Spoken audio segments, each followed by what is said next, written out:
जब हिना साहब चुनाव लड़ रही थी तो उस समय तो माले से गठबंधन नहीं रहता था, उस समय वीआईपी पार्टी से गठबंधन नहीं रहता था। तो हम पूछना चाहते कि दो पार्टी के मास बेस पर गठबंधन हो गया तो यही न गरीब तबका के लोग नेतृत्व करते हैं। वो जब वो आरजेडी से चुनाव लड़ी है तो कहीं माले से गठबंधन हुआ है, कहीं वीआईपी पार्टी से गठबंधन हुआ है, केवल राष्ट्रीय जनता दल के सिंबल के चलते हुए चुनाव लड़ने का। हिना साहब के लोग कह रहे हैं कि इस बार हर रंग के लोग हमारे साथ हैं और आरजेडी वाले भी साथ हैं, तो क्या कहेंगे, इसका असर नहीं होगा? नमस्कार, आप सभी का स्वागत है द लार्ज में और मैं हूं आपके साथ विशाल गौरव और मेरे साथ अभी वीआईपी पार्टी के जिला अध्यक्ष श्रीनिवास यादव जी हमारे साथ हैं और समाज सेवी भी हैं, जनता के बीच लगातार एक्टिव रहते हैं। इनसे आज तीखी सवाल होगी और जो सिवान की विकास की बात है उस पर भी बात करेंगे, तो बने रहिएगा हमारे साथ। स्वागत है सर आपका हमारे साथ। स्वागत है। सबसे पहले ये सवाल है कि आप लगातार एक्टिव रहते हैं, आपने एक संस्था भी खोल रखा है और देखता हूं कि जब भी हॉस्पिटल में कोई भी एक्सीडेंट होता है, चाहे किसी भी तरह का स्वास्थ्य से जुड़ा मामला होता है, तो आप सिवान सदर अस्पताल में मौजूद होते हैं, चाहे हर परिस्थिति में।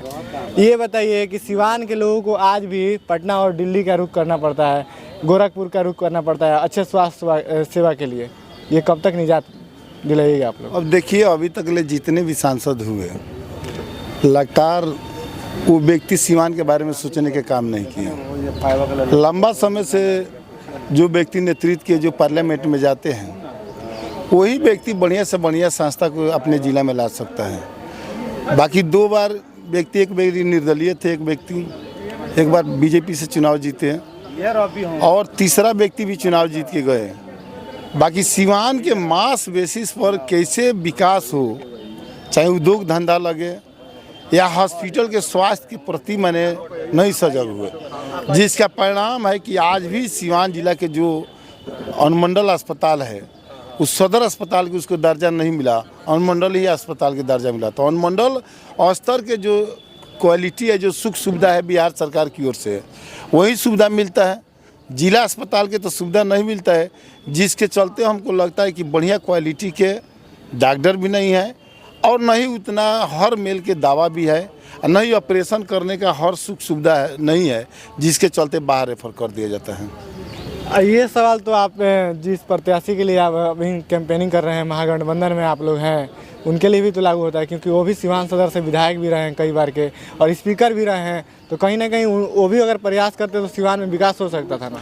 नहीं, देखिए, ये तो अपना प्रयास किए, ये हम इनको 85 से लेकर अभी तक की बात बताते हैं कि 90 में जब ये गवर्नमेंट में लालू यादव की सरकार बनी तो इन्होंने पहिलका कलम से सिवान में, जब राजेंद्र बाबू के नाम से जीरादेई से जाना जाता था, बाकी राजेंद्र बाबू के नाम पर ब्लॉक भी नहीं था, उसका जीरादेई के लोग का ब्लॉक कहाँ था? मैरवा, कुछ हिस्सा के सोना नदी के उस पर जाइए तो हुसैनगंज था, उधर चले जाइए तो अंदर चला जाता था। नौतन से मैरवा की दूरी 15-16 किलोमीटर, नौतन से पचलगी की दूरी 25-30 किलोमीटर, उसका दूरी था हसनपुरा में। कुछ लोग सिसवन जाते थे, कुछ लोग पचरुखी जाते थे, कुछ लोग आंध्र जाते थे। इस सारे जनता को जनहित में सोचते हुए और बिहारी चौधरी ने अपने कैबिनेट से पास करके सिवान में एक समय में, एक परिस्थिति में इन्होंने 3-3 ब्लॉक देने का काम किए।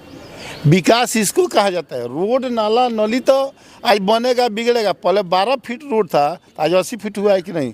पहले एक सोलिंग के लिए लोग तरसते थे, मिट्टीकरण के लिए तरसते थे, आज तो देखिए गाँव ढलाई हो रहा है। तो वो तो परिस्थिति के अनुसार चेंज होता है।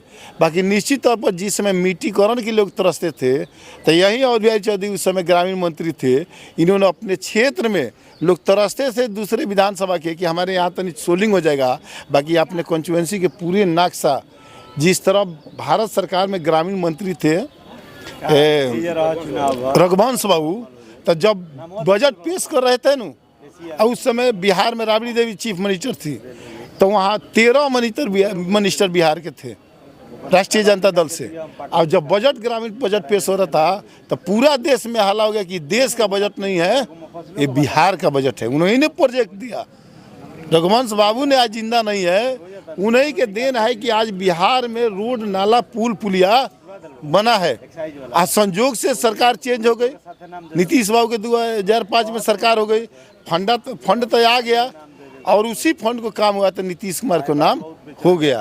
तो इसलिए और बिहारी चौधरी जितना दायरा में थे उतना दायरा में अपने क्षेत्र में विकास करने का काम किया। उसके अलावा इन्होंने क्षेत्र से अलग भी हट के सिवान जिला का विकास करने का काम किए। आप जीरादेई से चुनाव लड़ चुके हैं और उसी क्षेत्र से आते हैं भी। क्या नहीं लगता है कि जिस तरह से भारत के प्रथम राष्ट्रपति डॉक्टर राजेंद्र प्रसाद की धरती है सिवान, उस तरह से डेवलप नहीं हुआ है, टूरिस्ट प्लेस नहीं बना है जिससे एक अच्छा रोजगार की व्यवस्था हो सकती है? ये कब तक संभव हो पाएगा? अभी तक नहीं हो पाया। देखिए, जो राजेंद्र बाबू के जो एरिया है, जो वहाँ के विकास के लिए पुरातत्व विभाग लिया है, वो भारत सरकार का संस्था है, वो अपने ढंग से वहाँ विकास के काम करती है। बाकी हमारे पूर्व के सांसद ओम प्रकाश यादव ने भी उनको गोद लिए थे, अपने अनुसार लगे जो विकास करना था किए। बाकी जिस तरह विकास होना चाहिए उस तरह का विकास नहीं हुआ, धरातल पर नहीं लोग रहे।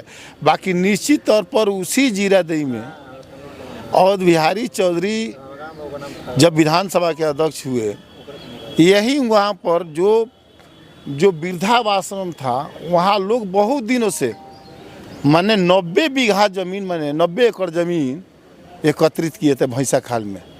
और बिहारी चौधरी ने अपने समय काल में पास करा के वहाँ वृद्धाश्रम बनाने का काम किए। वहाँ सेंट्रल, यहाँ आज नवोदय थी चलता था ना स्कूल, यहाँ पर दरोगारा कॉलेज में केंद्रीय विद्यालय, वो केंद्रीय विद्यालय वहाँ बन रहा है। वहाँ लड़कों के लिए पार्क, फील्ड सब बन रहा है। ऐसा बात नहीं है, ये अपने समय काल में जितना लगता है उतना काम किए। नगर परिषद में जब विधानसभा के अध्यक्ष थे, पूरा जम के प्रोजेक्ट दिए, पूरा जम के प्रोजेक्ट दिए। बाकी कौन भुनाएगा उसको? जो जीता हुआ वार्ड है, जो नगर परिषद के चेयरमैन है, उसी के विकास फंड में पैसा जाएगा, तो उसका तो श्रेय उसको चला जाएगा। बाकी जब बाहर से पैसा नहीं आएगा, जैसे कि मानिए अवध बिहारी चौधरी का दरोगारा कॉलेज है, उसमें आस अहमद उस समय राज्यसभा के मेंबर थे, तो उस समय 55 लाख रुपया लागत से भवन बनाए कि नहीं बनाए।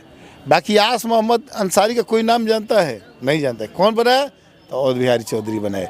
इसलिए जो व्यक्ति ऊपर लगा रहता है वो अपना फंड भेजता है, वो समझता है कि हमारा क्षेत्र का आप विकास कीजिए, चाहे वो विकास करे, बाकी हमारा क्षेत्र ही का लोग का विकास होगा। इसलिए अवध बिहारी चौधरी इतना फंड भेजवा दिए नगर परिषद में कि आज नगर परिषद में खर्चा करने का जगह नहीं मिल रहा है। आरजेडी के चुनाव से कई बार हिना साहब चुनाव लड़ चुके हैं सिवान से, और सिवान मुस्लिम बहुल क्षेत्र भी कहा जाता है, एक कहीं ना कहीं काफ़ी मायने रखता है लोकसभा चुनाव में। तो अगर इस बार हिना साहब निर्दलीय चुनाव मैदान में है, आप वरिष्ठ नेता हैं, क्या लगता है इसका असर कितना देखने को मिलेगा? कुछ नहीं असर पड़ेगा। क्या हो जाएगा असर पड़ने से? जब वो आरजेडी से चुनाव लड़ी है तो कहीं माले से गठबंधन हुआ है, कहीं वीआईपी पार्टी से गठबंधन हुआ है, कि वह राष्ट्रीय जनता दल के सिंबल के चलते हुए चुनाव लड़ने का काम किए है। बाकी इस बार मास बेस पर भाकपा माले भी है, तब वीआईपी पार्टी भी है, जिसको हिंदू के नाम पर बीजेपी के लोग वोट लेने के काम करते थे। वो इंटायर 2 लाख वोट आपके साथ है, माले का भी वोट है, कहीं से आप कोर नहीं छूटेगा। इस बार निश्चित तौर पर बिहारी चौधरी रिकॉर्ड मत से जीतने का काम करेंगे।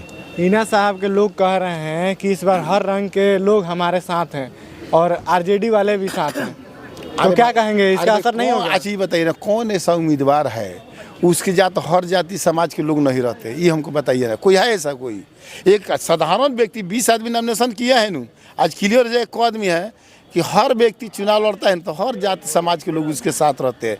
इसमें कोई ईट बैठ नहीं है। बाकी मास बेस पर कौन व्यक्ति किसके साथ वोट डाइवर्ट करेगा वो मान्य रखता है। साफ सुथरा बात नहीं बता रहे हैं कि असर कितना पड़ेगा। असर कहाँ पड़ेगा? असर कहाँ पड़ेगा? हम कह नहीं दिए कि समाज सिवान में साथ तो कह देगी। जब हिना साहब चुनाव लड़ रही थी तो उस समय तो माले से गठबंधन नहीं रहता था, उस समय वीआईपी पार्टी से गठबंधन नहीं रहता था। तो हम पूछना चाहते कि 2 पार्टी के मास बेस पर गठबंधन हो गया तो यही न गरीब तबका के लोग नेतृत्व करते हैं, वो वोट तो नहीं मिलता था। संख्यक समाज सिवान में किसके साथ है? अब संख्यक समाज समझे किसके साथ है, ये तो बात हम नहीं जानते। किसके मन में क्या है कौन जानता है? आरजेडी के कोर वोटर एकदम आरजेडी के कोर वोटर है तो आरजेडी के साथ रहेगा।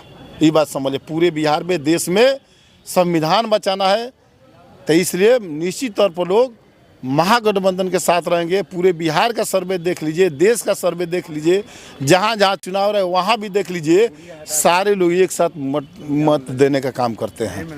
चलिए, बहुत बहुत धन्यवाद आपका। ये 4 तारीख को तय होगा कि कौन समाज किसके साथ है और कौन सिवान में लीड कर रहा है। बाकी ये वीडियो कैसा लगा आप कमेंट करके बताइएगा। बहुत बहुत धन्यवाद।